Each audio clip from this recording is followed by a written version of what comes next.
क्या आपने अपनी लाइफ में कभी इंद्रधनुष यानी कि रैम्बो देखा है? अभी आप बोलोगे कि ये कैसा क्वेश्चन है कि रैम्बो रैम्बो ऑब्वियसली हम लोग ने कहीं ना कहीं हमारी लाइफ में एक बार दो बार या मल्टीपल टाइम्स देखा रहेगा।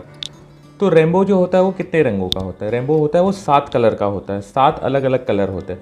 जैसे हम लोग जब भी मैं स्कूल टाइम पे था, मैं 4th या 5th स्टैंडर्ड में था, तभी एक क्वेश्चन आता था कि रेनबो में, जैसे गुजराती मीडियम से था तो हम लोग को एक क्वेश्चन था जो हर एग्ज़ाम में जनरली वो जो पैटर्न था कि वो आएगा ही आएगा कि रेनबो में कितना कलर हो, तो मतलब रेनबो में कितने कलर्स होते हैं। तो टीचर ने ही हमें एक बाय हार्ट एक फार्मूला दिया था, जानी वाली पी नाला, मतलब उसका पूरा का पूरा फार्मूला, उसको अगर हम लोग आंसर करेंगे तो पूरा का पूरे रेनबो के 7 कलर्स का फार्मूला मिलता है। आप, मैं उम्मीद करता हूँ आपने भी अपने स्कूलिंग टाइम में ऐसे एक्सपीरियंस किया होगा।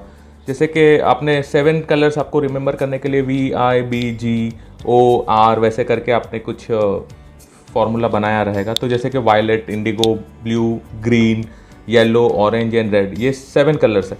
तो ये जो रेनबो है ये 7 कलर्स होते हैं और 7 हर एक कलर का एक अलग अलग सिग्निफिकेंस है, अलग अलग इम्पॉर्टेंस है। ये आपने कभी नोटिस किया रहेगा या नहीं किया मुझे नहीं पता, मगर हर एक कलर का एक इम्पॉर्टेंस होता है। तो जो इंद्रधनुष के जो 7 कलर है उसमें कौन सा कलर क्या चीज़ों को रिप्रेजेंट करता है? तो अगर आप देखोगे तो वायलेट कलर जो होता है वो एक पर्टिकुलर चीज़ को रिप्रेजेंट करता है जिसका नाम होता है इमेजिनेशन।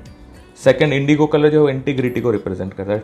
ब्लू कलर जो होता है वो ट्रस्ट को रिप्रेजेंट करता है। ग्रीन कलर जो होता है वो नेचर को रिप्रेजेंट करता है।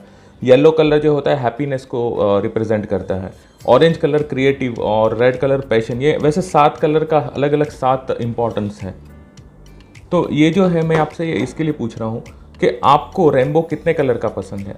क्या आपको रेनबो 2 कलर का पसंद होगा? क्या रेनबो आपको 3 कलर का पसंद होगा? या फिर रेनबो 4 कलर का आपको अच्छा लगेगा? नहीं, जब भी रेनबो में 7 के 7 कलर हमें दिखेंगे तो ही रेनबो का जो है देखने में मज़ा आता है। आपने कभी भी 4 रंग का या 5 रंग का आपने कभी भी रेनबो नहीं देखा रहेगा।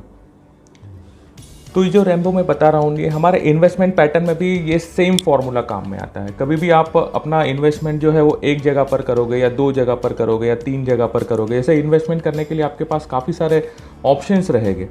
जैसे कि आपने बैंक एफडी में आप इन्वेस्ट करते रहोगे, गवर्नमेंट बॉन्ड्स में आप इन्वेस्ट करते रहोगे, प्रॉपर्टी में इन्वेस्ट करोगे, या फिर हेल्थ इंश्योरेंस भी एक प्रकार से आपका इन्वेस्टमेंट है, इंश्योरेंस है, गोल्ड है, स्टॉक्स है। तो हर एक प्रकार का एक अलग अलग इन्वेस्टमेंट होता है। जैसे कि वॉरेन बफेट भी अपने इन्वेस्टमेंट स्ट्रेटेजी में बताते हैं कि कभी भी अपने सारे के सारे एग एक ही बास्केट में मत रखिए। तो आपका जो बास्केट होता है इन्वेस्टमेंट का कलरफुल होना चाहिए। तो वैसे ये जो 7 रंग जो होता है आपके इन्वेस्टमेंट में भी 7 अलग अलग पैटर्न्स होने चाहिए। वहाँ पर इंश्योरेंस भी होना चाहिए, वहाँ पर एफडी भी होना चाहिए, वहाँ पर बॉन्ड्स भी होने चाहिए, वहाँ पर प्रॉपर्टी में भी इन्वेस्टमेंट होना चाहिए, गोल्ड में भी होना चाहिए, हेल्थ इंश्योरेंस होना चाहिए, स्टॉक में भी होना चाहिए। तो इससे क्या होगा कि हर एक चीज़ अपना, हर एक इन्वेस्टमेंट अपने अपने पैटर्न में काम करेगा और आपको जब भी पैसे की ज़रूरत होगी तो जो एवेन्यू से आपको पैसे चाहिए वो एवेन्यू से आप पैसे ले सकते हो, या फिर जो इन्वेस्टमेंट आपने जो पर्टिकुलर गोल या जो पर्टिकुलर इंटेंशन से आपने सेव किया था वहाँ से आपको उसका रिटर्न्स क्रिएट हो सकता है। तो अगर आपका इन्वेस्टमेंट, अगर आपने अभी तक सिर्फ और सिर्फ बैंक एफडी में ही करके रखा हुआ है तो आपका इंद्रधनुष जो है वो एक ही कलर का है। मतलब आपने इन्वेस्टमेंट में दूसरे ऑप्शंस आपने अभी तक स्टार्ट ही नहीं किए होंगे। अगर आपने सिर्फ प्रॉपर्टी में इन्वेस्टमेंट किया है तो भी आपका इंद्रधनुष एक ही रंग का है। और अगर आपका इंद्रधनुष 5 रंग का है, 6 रंग का है, तो आप ट्राई करिए कि आप बाकी के जो भी इन्वेस्टमेंट अपॉर्चुनिटीज़ है उसको भी कम से कम एक बार अंडरस्टैंड करिए कि किस प्रकार से काम करता है। आप ज़्यादा इन्वेस्टमेंट अगर आपको लगता है कि जहाँ पर आपका थॉट नहीं काम कर रहा है, आपको प्रैक्टिकल नहीं लग रहा है, कम से कम जितना हो सके उतना आप इन्वेस्टमेंट करिए, क्योंकि इन्वेस्टमेंट करना बहुत ज़्यादा ज़रूरी है।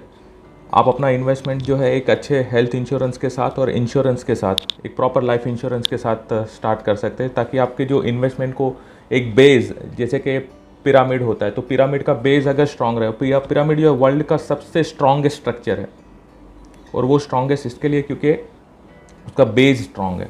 तो कभी भी आप अपने इन्वेस्टमेंट का अगर शुरुआत कर रहे हो तो एक प्रॉपर हेल्थ इंश्योरेंस और प्रॉपर लाइफ इंश्योरेंस के साथ करें। अगर वीडियो आपको अच्छा लगा तो आप लाइक करेंगे, शेयर करिए, और ऐसे ही वीडियो के लिए ये चैनल जो है इसको सब्सक्राइब करिए और जुड़े रहिए हमारे साथ। Thank you so much. मैं गौरांग गोहिल आप सभी का बहुत बहुत धन्यवाद करता हूँ। हमारे सैटरडे सेशन में आप आइए और वैसे अलग अलग कंसेप्ट्स आप सीखेंगे जो हम लोग लास्ट 20-25 सेशंस हम लोग ने ऑलरेडी कंप्लीट किया। 21 मई से हम लोग every Saturday morning 10 AM to 11:30 हम लोग के क्लासेस होते रहते जूम पे, जो कि बिल्कुल फ्री होते हैं।